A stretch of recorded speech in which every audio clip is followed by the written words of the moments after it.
अऊज़ु बिल्लाहि मिनश्शैतानिर्रजीम बिस्मिल्लाहिर्रहमानिर्रहीम। अस्सलामु अलैकुम वरहमतुल्लाहि वबरकातुहू। अल-नूर ऑनलाइन एकेडमी में खुशामदीद। आज हम पढ़ेंगे लेसन नंबर 2 और हमारा टॉपिक है मखारिज, हरूफ के मखारिज। फ़र्स्ट ऑफ़ ऑल हम मखारिज की तारीफ़ देख लेते हैं। मखरिज का लग़वी मायनी है निकलने की जगह। इस्तिलाह तजवीद में जिस जगह से हर्फ अदा होता है इसे मखरिज कहते हैं। बाज़ उलमाए कराम के नज़दीक मखारिज के तादाद के बारे में इख्तलाफ है, लेकिन मखारिज के तादाद ऑलमोस्ट 17 है, 17। सबसे पहले हम जो मखरिज पढ़ेंगे उसका नाम है हलकी मखारिज। हलकी मखारिज में आगे हरूफ को डिवाइड किया गया है। सबसे पहला हमारा हलकी मखारिज है और इसमें सबसे पहला जो हर्फ है वो हरूफ हलकिया जिनको बोलते हैं, उसमें 6 हरूफ आते हैं। वन बाय वन हम हर हर्फ को डिस्कस करेंगे। हलक के 3 हिस्से होते हैं, सबसे पहला पार्ट, दूसरा एंड थर्ड, एक मिड में होता है, ठीक है। 3 पार्ट होते हैं। सबसे पहले जो 2 हरूफ हैं हमज़ा और हा, हमज़ा हा, ये कहाँ से अदा होते हैं? हलक के नीचे वाले हिस्से से अदा होते हैं। जब आप इनको अदा करते हैं तो एक वाइब्रेशन सी महसूस होती है आपको हलक के निचले हिस्से में, हमज़ा हा। देन सेकंड है आइन और हा। जब आप इनको अदा करते हैं तो हलक के दरमियान वाले हिस्से से अदा करते हैं, आइन हा। जब हा अदा होता है तो आपको हवा निकलती हुई महसूस होती है अपने मुंह से, ठीक है। थर्ड है गईन खा। ये हलक के सबसे ऊपर वाले हिस्से से अदा होने वाले हरूफ हैं दोनों, गईन एंड खा। नेक्स्ट हम पढ़ेंगे लसानी मखारिज। लसानी मखारिज में आगे बहुत सारी डिवीजन्स हैं। सबसे पहले हम पढ़ेंगे हरूफ लहविया। हरूफ लहविया में 2 हरूफ आते हैं, क़ाफ, काफ, ठीक है। सबसे पहले हम क़ाफ पढ़ते हैं। ये इसका मखरिज क्या है? क़ाफ जो है वो ज़बान की जड़ और तालु के नर्म हिस्से से अदा होते हैं। आप इसे अदा करके देखेंगे, क़ाफ, तो ज़ुबान की जड़ आपकी तालु के ऊपर वाले नर्म हिस्से से लग जाती है जाके।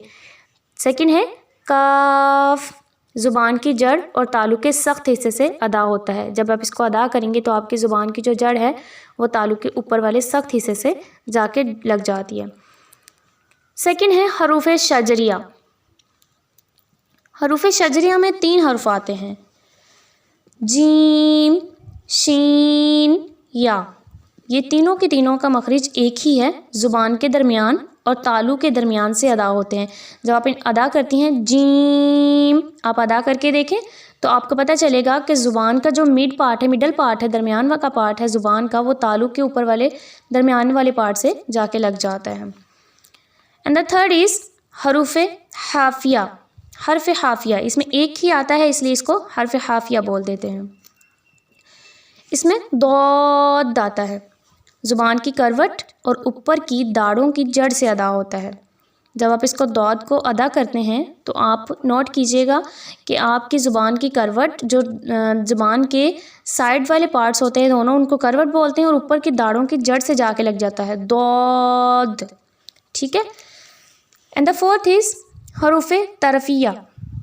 हरूफ तरफिया में 3 हर्फ आते हैं। सबसे पहला है लाम। इसका मखरिज है ज़ुबान का किनारा और दवाहक से सनाया तक के मसूड़ों से अदा होता है। अब दवाहक और सनाया क्या होता है? ये दांतों के नाम हैं। एक लेक्चर में इंशाल्लाह इनका भी हम स्ट्रक्चर पढ़ेंगे, उनका जो स्ट्रक्चर है वो पढ़ेंगे। ये दांतों के नाम है, दवाहक एंड सनाया। नेक्स्ट है वो नून है। नून, जब आप नून अदा करते हैं तो इसका मखरिज बनता है ज़ुबान का किनारा और अनियाब से सनाया तक के दांतों की जड़ों से अदा होता है। जब आप नून को अदा करके देखेंगे देन आपको बिल्कुल क्लियर हो जाएगा कि अनियाब कौन से हैं और सनाया दांत कौन से हैं। And the third is raw.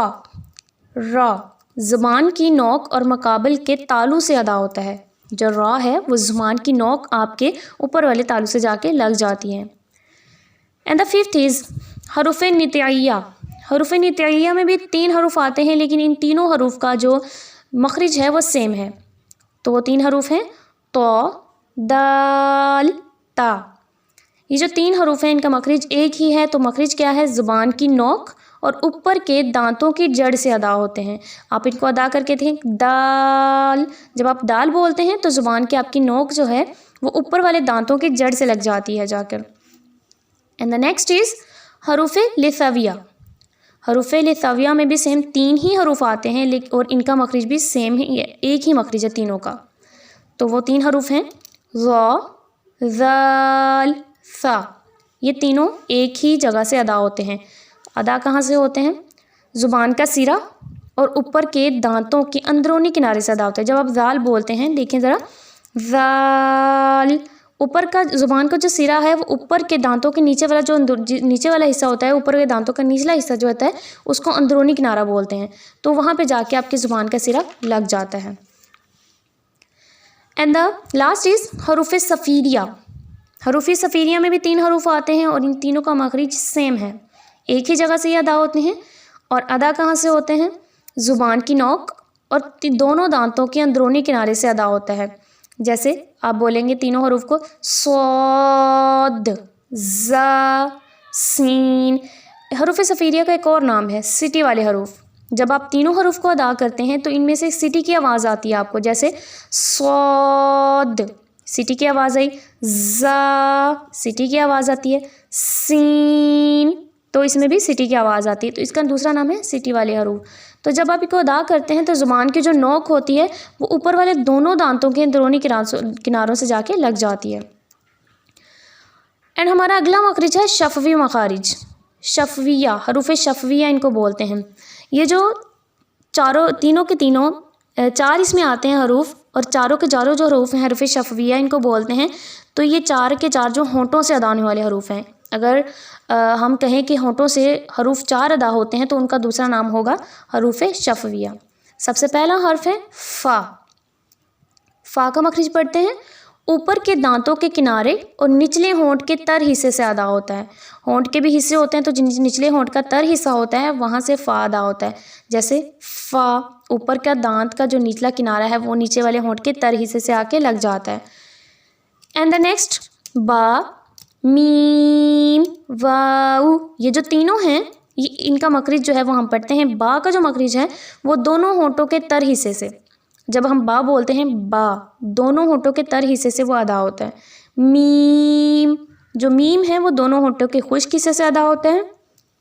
And वाऊ, और जो वाऊ है वो दोनों होंठों की गोलाई से अदा होता है। यानी जब हम वाऊ को अदा करते हैं तो होंठ गोल हो जाते हैं, वाऊ। ठीक है। एंड द लास्ट इज़ जोफ़ी मखारिज यानी हरूफ मद्दा। हरूफ मद्दा 3 होते हैं, अलिफ, वाऊ और या। ये जोफ़े दहान यानी मुंह के खला से अदा होते हैं। मुंह का जो खला है, जैसे वाऊ एक तो होता है, हम हरूफ शफ़विया में वाऊ पढ़ते हैं, लेकिन ये हरूफ मद्दा है, वाऊ मद्दा और अलिफ मद्दा, वाऊ मद्दा और या मद्दा। हरूफ मद्दा कहते हैं अगर अलिफ साकिन से पहले ज़बर आ जाए, वाऊ साकिन से पहले पेश आ जाए और या साकिन से पहले ज़ेर आ जाए, दैन इनको हम हरूफ मद्दा बोलते हैं। एक्चुअली में ये मखारिज ही हैं, जो पीछे हम हरूफ पढ़ चुके हैं वो मखारिज, लेकिन यहाँ पे हरूफ मद्दा स्पेसिफिक को नाम दिया गया है स्पेसिफिक, क्योंकि इनसे पहले कोई भी ज़ेर ज़बर पेश आ जाएगा तो ये हरूफ मद्दा बन जाते हैं।